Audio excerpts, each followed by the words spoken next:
I think I know more about manufacturing than anyone currently alive on Earth. Oh my God. There's a battle playing out for our very humanness. There's something deep within each of us, so powerful, so precious, that nations will go to war with other nations to keep us distracted. When you believe you have the power to shape the world and other people, as we were hearing this morning through biohacking, when you think you can create a better human being through technology, you're very dangerous because you don't understand your own limits. You will get a lot of people killed. Long live the Empire. Long live the Empire! Perhaps it is time for a change. Now more than ever.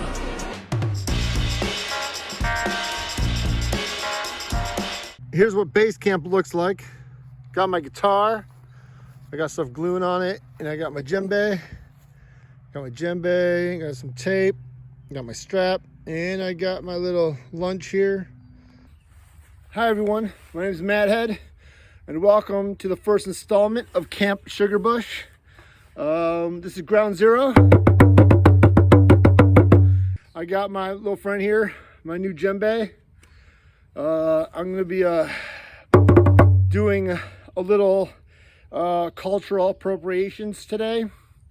So that's what this is here for, to help me appropriate some cultures, some African cultures, and maybe I might appropriate other cultures as well. I don't know. Anyway, I'm just kidding. By the way, okay, I got this djembe. I got my guitar with me as well out here. It was supposed to be a nicer day. I saw the kids on the streets protesting, and it got me thinking I really want to do some camping, go outside. And I remembered I had Camp Sugarbush, so I'm out here to play my djembe.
Free Palestine. Free sexual liberation.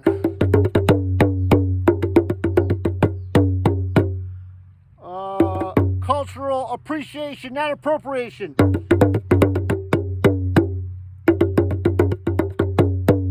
All right. Legalize prostitution in all 50 states and around the world, and medical prostitution legalization.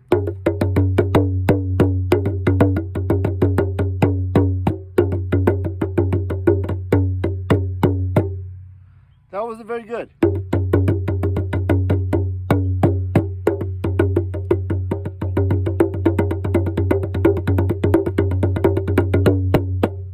All right, what else we got? This is hard. I gotta get more. I gotta move more. All right, here we go. I gotta move the camera. It's such a pain, guys. Comme le bon vin, il donne de la joie ou bien du chagrin. I was a senior computer systems designer for a company called Martin Marietta Defense Systems. And I was with the computers day and night, and they are impressive machines. So I'm not denigrating that in any way. But here's the thing. A computer chip will always be limited in its function by the physics of the stuff it's made of. So the atoms of silicon, for example, the space between those atoms only allows information to travel so fast between that space. And once that limit is reached, it can't be scaled. So that is the upper limit. That is they've reached the capacity for that computer chip. Now you look at a human neuron and you say, well, what is the upper limit on the human neuron? And the answer is we don't know. And here's the reason. This is so beautiful.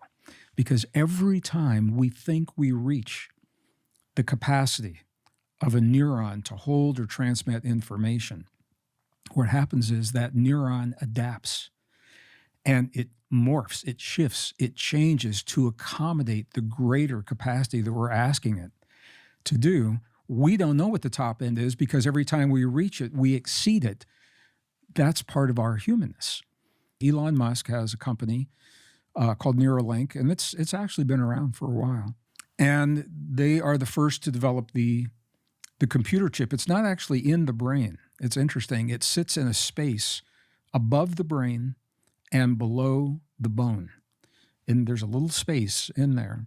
And there are 128 microfibers that go down into the neocortex. And they pick up information. They're sensors. Pick up information from the neurons, bring it back to the chip, and the chip then processes it and sends it through essentially a Bluetooth type technology to the computer with no wires. That can be a beautiful thing for servicemen and women who have lost arms and legs and in the battlefields halfway around the world, Afghanistan, Iraq, to give a man or woman the ability to hold their babies in their arms once again with their prosthetics, or to brush their own teeth, or comb their own hair, or feed themselves. But what a beautiful, beautiful thing.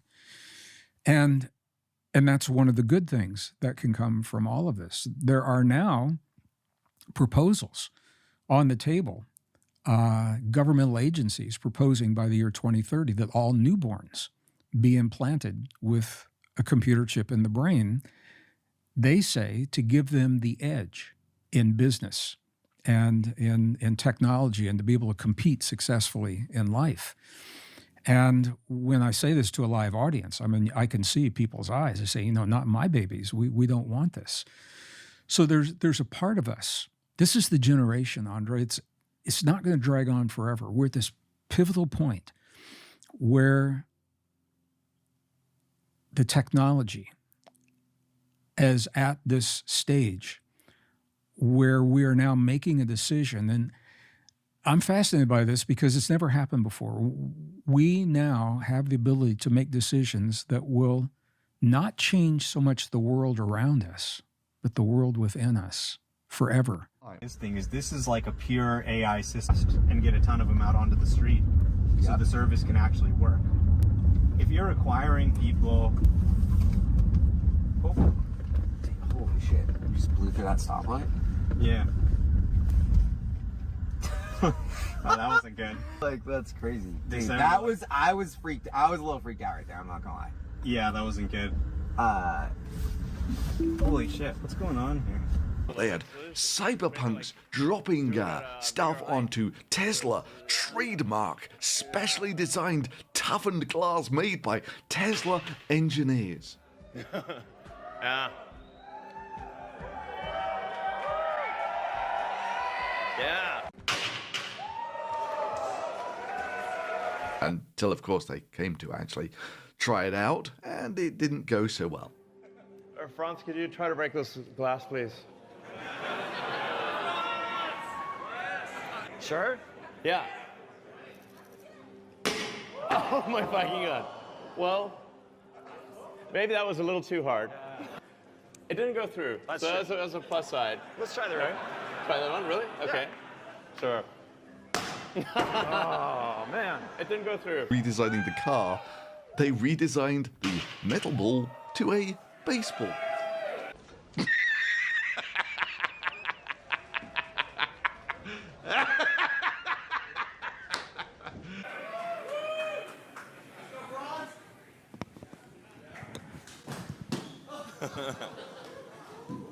Except that baseball bounces and sounds a lot like a tennis ball? Maybe a reminder of how bouncy baseballs are on a hard concrete surface.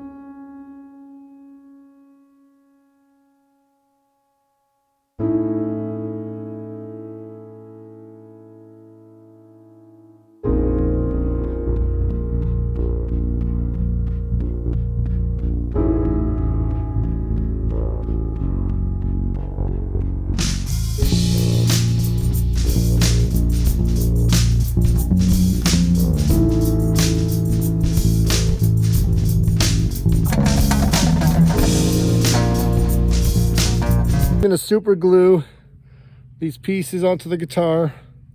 All right, I got done gluing my little part here. It's alive! Alive! My little Frankenstein part there. Oh, is that my Palestinian flag? Oh, there she is. I'm gonna be putting that on my djembe, my Palestinian flag. Show my Palestinian pride. This is not how you put a strap on your guitar. But I'm gonna try it just because it's something I wanted to always try. All right, guys, I'm gonna probably eat a little bit and play my djembe. Enjoy the clips. There is no place on any campus in America, any place in America, for anti-Semitism or hate speech or threats of violence of any kind. A research scholar at Arizona State University named Jonathan Udelman has been placed on leave after he was filmed harassing a woman in a hijab. Spewing hate. What does this have to do with religion? I've seen some pretty ugly anti-Semitic incidents right where you are.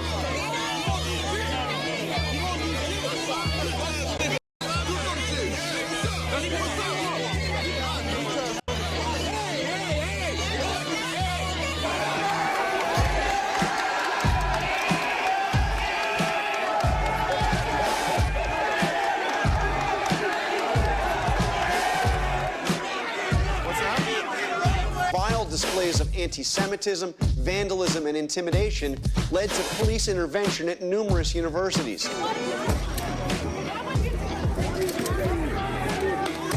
Making Jewish students feel unsafe at their own schools is unacceptable, and it is happening way too much right now. Harkening back to the 1930s in Europe, and I do not say that lightly. I was protecting the encampment from the Zionists.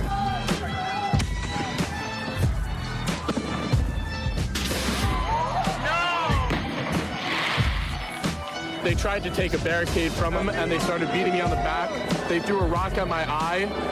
They threw a hammer at my leg, and they slashed my arm, and then they pepper sprayed me in the eyes. And I'm not even close to the worst of it. I saw 19-year-old girls with their face completely bloodied and beaten. It's almost tear-jerking how violent these Zionists have been to the peaceful protesters on the Palestine encampment. There's a legitimate right to free speech and protest. There's a legitimate right to do that. They have a right to do that. There's not a legitimate right to use hate speech. There's not a legitimate right to threaten Jewish students. You should be raped and dragged through the streets in front of your kids. I think we should torture you and your family. Let's cut open your stomach, take out your fetus and throw it in an oven and then smell it while they torture you and cut off your body parts and rape you, make you naked and drag you through the street. I just wish your kids gonna be there. Yeah, you are fucking so stupid. I wish they will rape you alive, they will film you, and if your mother will be alive, they will send the video for your mother to see how you burn.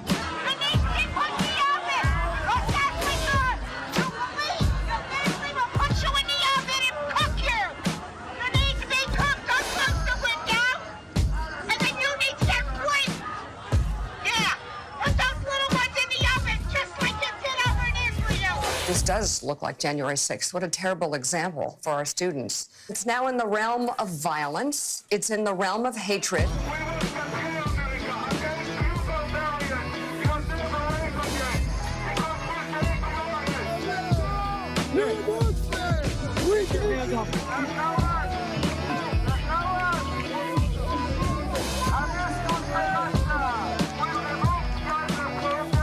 Why are they all so unattractive? These things are not unrelated. I'm telling you. Attractive, smart people don't behave like this. Flatten it. Flatten Gaza.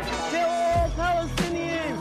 All of them. Not one left from the river to the sea. Palestine will be deceased.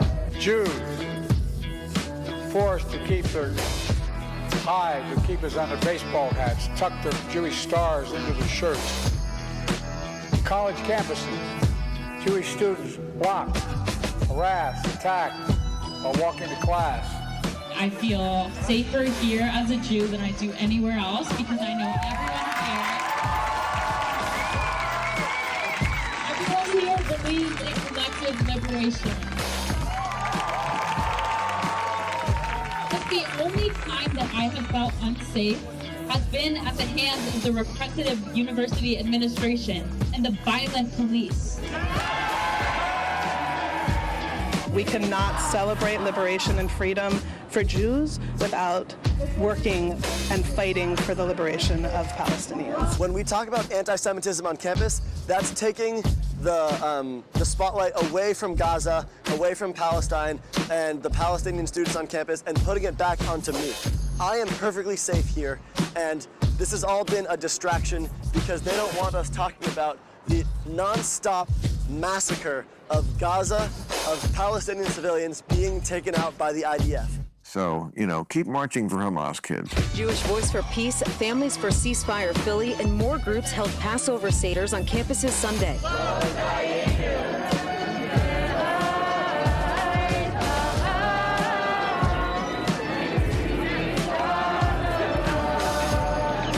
Jewish community members said they felt a greater responsibility to show up tonight to publicly stand against what Israel is doing.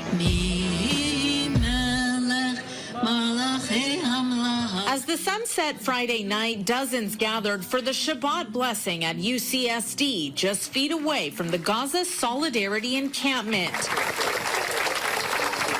Jewish faculty and students joined the Shabbat celebration, applauding the students' bravery for standing up for the Palestinian people. I am a Jewish student here at UCLA. Personally, I don't find any of the rhetoric here at the UCLA Palestine Solidarity Encampment to be anti-Semitic. I joined this encampment because for me, never again is never again for anyone.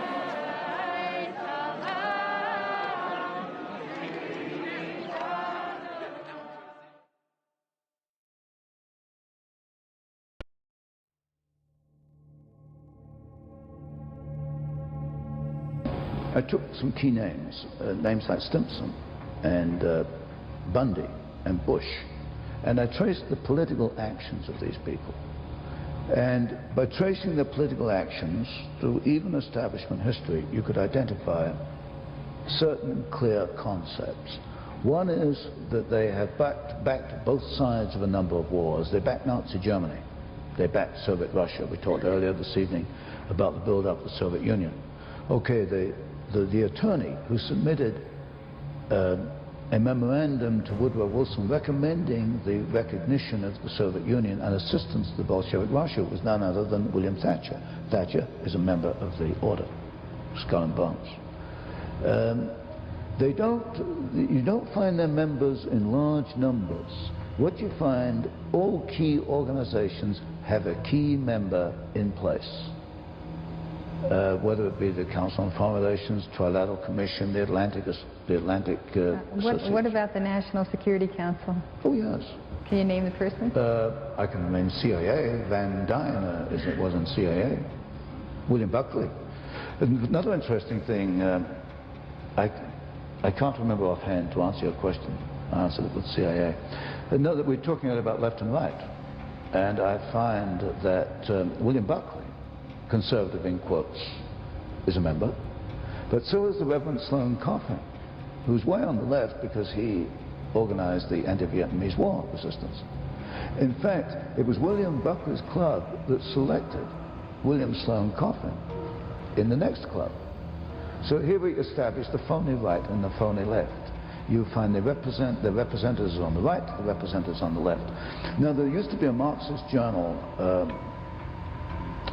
I think the Monthly Review, that was founded by the Order. A Marxist journal? Marxist journal. It's a very important Marxist journal because it is the link between the old Marxists of the 1930s and the new progressives which came up in the 50s and the 60s. The Monthly Review was actually founded by Matheson, who's a member of Skull and Bones. They financed it. That's on the left. On the right, Time, Life, Fortune. That massive complex was founded and financed by 22 members of Skull and Bones. That's a lot of members. Well, they need a lot of money. 22 of them. Need a lot of money. It's cheaper to finance a Marxist journal than a Time, Life, and Time, Life, Fortune. What you find is the key people, or members in key places. and the influence is felt. Then another thing I found, so all right, they operate this phony left-right, they create wars, there's no question about that. I find continuity. A good example is the Bundy family. William Bundy, if I can recall, was Secretary of War under Roosevelt in World War II. At the end of World War II, he pulls in his two sons, William Bundy and McGeorge Bundy. They, in turn, under Kennedy and Johnson, become National Security Advisor to the President and, I think, Assistant Secretary of Defense. So you find continuity within families. The Simpson family the same way. The Bush family. This is how they perpetuate their political control. So basically what you've got is secret societies within the Ivy League universities, because the equivalents exist at Princeton and Harvard. Within the Ivy League universities, they control power, they are self-perpetuating, therefore their deficiencies, their ideas, and their weaknesses are also self-perpetuating. Mr. Secretary, you may proceed. Thank you, Mr. Chairman. As I was saying, the People's Republic of China. He is a war criminal. Secretary of State Antony Blinken was interrupted several times during a Senate Foreign Relations hearing by protests. The need for U.S. global leadership and for cooperation with allies and partners has never been greater. The People's Republic of China is pursuing military. Russia was 6 years old when the Israelis killed her. Him Russia was 6 years old. Blinken, you will be remembered as the butcher of Gaza. You will be remembered for murdering innocent Palestinians. So this is the first of several protests that happened within an 8-minute span. This one is maybe the most heartbreaking in the sense that there's a specific topic here. The protester yells out, Hind Rajab was 6 years old when Israel killed her. This was, in case you're not familiar, I've covered this before. There were a lot of headlines about this. This was a 6-year-old who was on the phone in Gaza with paramedics waiting for help. The paramedics were given the green light to go in and save her. And then they were all killed by Israeli forces. And that led to, when the protests at Columbia were happening, they renamed that building to Hind's Hall. Then Macklemore came out with his song about Gaza called Hind's Hall. So there's been a lot of a large cultural impact because of that. Look, yes, it's one of 40,000 plus civilian deaths in Gaza, but it's one that I think is a microcosm of a larger ongoing perspective that the Israeli government and its allies has towards Palestinian life, where they simply do not matter. There's a larger piece here from the Washington Post that discusses this story as well. Palestinian paramedics said Israel gave them safe passage to save a 6-year-old girl in Gaza. They were all killed. This is Hind Rajab and her family and the paramedics that were killed at the time. This debate regarding the FISA reauthorization, it's quite contentious up here. I oppose the continued status quo of government's ability to spy upon American citizens, bottom line. It's been real bad. That we know of, you're talking about 260,000 instances in a year's time. The FBI wants more access to your private interactions, things that you would presume would be within the realm of your private life, not subject to investigative review or surveillance. The FBI wants access to that, including your devices and your Wi-Fi signals. It's pretty bad. There was a battle here in the House between the Judiciary Committee's perspective on what FISA reauthorization, including reforms that legitimately protected the individual Fourth Amendment rights of American citizens and reestablish parameters and controls that the sort of balances that our founders would approve of, wherein one branch of government, that executive branch having investigative authority, would require the authorization via warrant of another branch of our government, the judicial branch, to spy upon, to surveil American citizens. That was essentially the Judiciary Committee's view of things. The Intel Committee's view was that the FBI should have less restrictions on their access to your private interactions. Good evening, sir. I stood with the Judiciary Committee's version. And let me say reluctantly so, because I wanted greater restrictions than came out of Judiciary. But I totally opposed the Intel Committee's perspective on this thing. And this is the battle that's going on internally within the Republican Party right now. And we were poised to win about a month ago when the Intel guys freaked out and did some real bad stuff in here, led by the chairman, Turner. Created quite an incident regarding some bullshit that was allegedly this massive threat to national security and international stability. It was all like a ploy. And now, you know, without going too deep into the weeds on that, because that was bad. It was one of the worst things I've seen up here in 8 years. Now, we're ultimately looking at what will FISA reauthorization,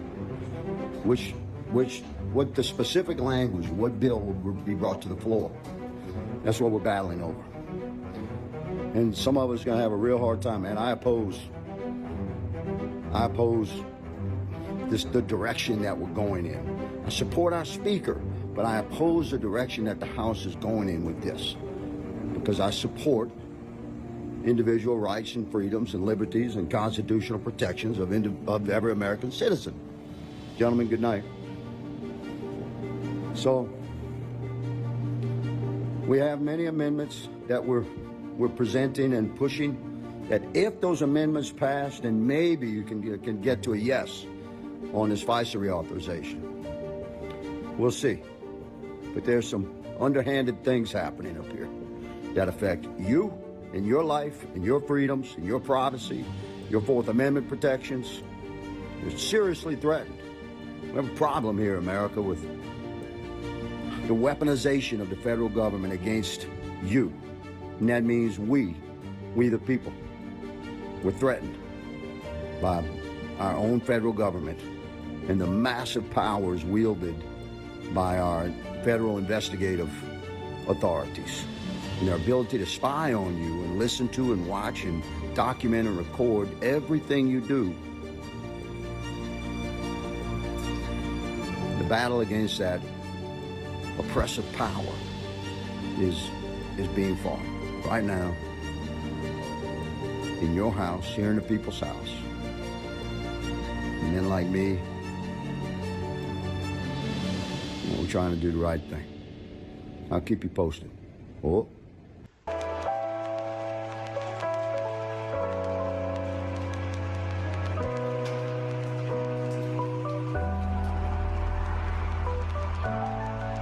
I'm eating this salad here my sister bought for herself. She left it though, so I grabbed it. I got some meat in here. I don't know, turkey, eggs, lettuce, cheese, tomatoes. It's actually pretty good. Not bad, girlfriend. All right, guys, I'm gonna be enjoying my little salad. I'm glad she got this actually, because I wanted to cook out here. I got these Impossible burgers, and I was gonna cook out here with the grill, but dragging all these instruments out here and a grill, it would have taken too long. So I'm glad I had this. I could eat it really quickly. Pretty hungry out here. There's a honeybee next to me. So you know. Gotta watch out. It looks like my djembe, though, brought all the animals. If you look out over the lake, all the ducks are out in the lake now. I'm not sure if you can see it. I'll try to zoom in a little bit. They're all out there. They're all right in front of me. So it looks like the ducks like my plane. I'm gonna finish this salad. I don't know if she did this to send me a sign, but I mean, that's muscle. This is my new camp. Brought my guitar down here so that I could chill near the lake.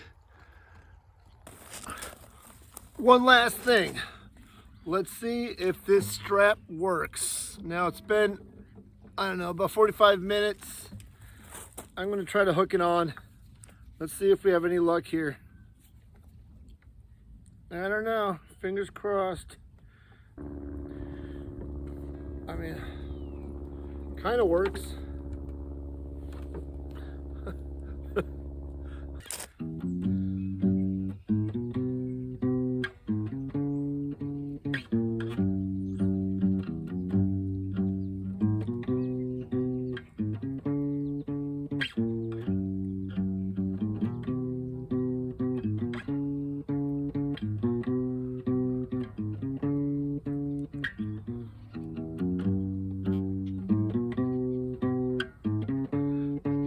No lies, don't go ask me no more questions. I won't tell you no lies.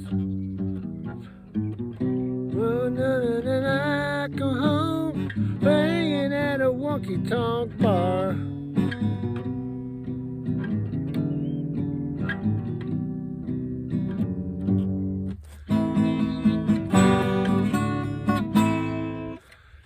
Here's a song for the people in Palestine.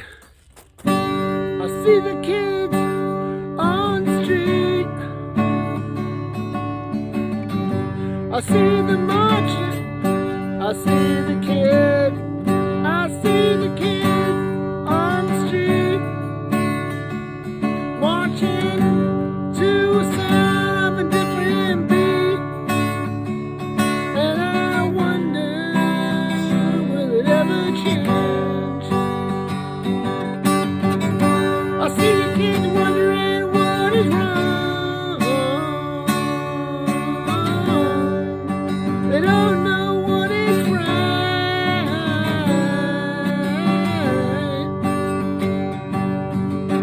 I see the kids wondering. I see the kids wondering why the world gotta be the way it is.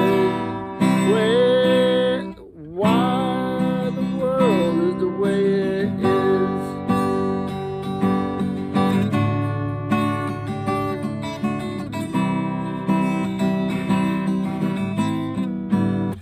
Whatever, guys. I don't play that well. But I can do this.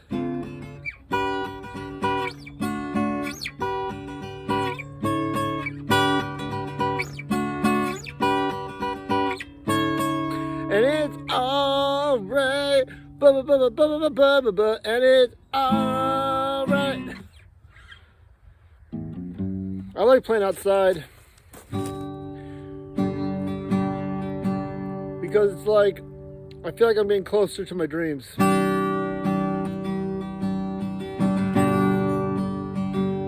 And I feel like because of that, that's a good thing. I love being in nature, strumming my guitar, masturbating all day, yeah, yeah, jerking and jerking off. I love it so much. All right, I probably should do my lessons now. I love the UFOs in the sky. I actually did see a UFO on this lake about 3 years ago. Actually, I don't know when, about 3 or 4 years ago. I love the UFO in the sky.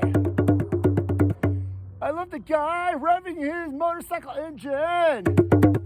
Motorcycle guy.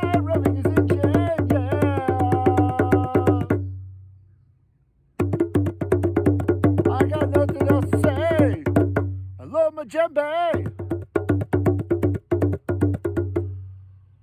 I love the people that made the djembe.